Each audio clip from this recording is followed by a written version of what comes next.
18 नगरसेवकांना महापालिकेमध्ये जाण्यापूर्वीच शुक्लकाष्ट मागे लागले। महानगरपालिकेत मोठ्या प्रयत्नाने विजयी झालेल्या 115 पैकी 18 नगरसेवकांच्या निवडणूक आयोगाकडे तक्रारी आल्या आहेत। त्या तक्रारीत नगरसेवक पद रद्द करावं अशी मागणी आली आहे। यात एमआयएमच्या 33 नगरसेवकांपैकी 16 नगरसेवकांबाबत तक्रारी आहेत। त्यापाठोपाठ भाजप एक आणि शिंदे सेनेच्या एका नगरसेवकाविरोधात तक्रार आहे। उमेदवारी अर्जात खोटी माहिती देणं, सार्वजनिक ठिकाणी अतिक्रमण करणं असे आरोप त्यांच्यावर करण्यात आले।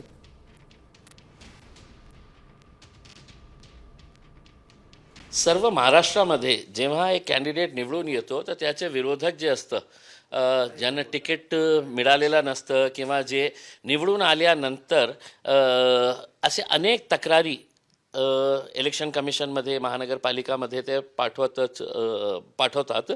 आता ते महानगरपालिकेवर हे आहे की नियमाप्रमाणे काय आहे त्यांनी त्याची चौकशी करावी आणि निर्णय घ्यावा। कोणी चूक केली असेल तर आम्ही काही करू शकत नाही याच्या बाबतीत।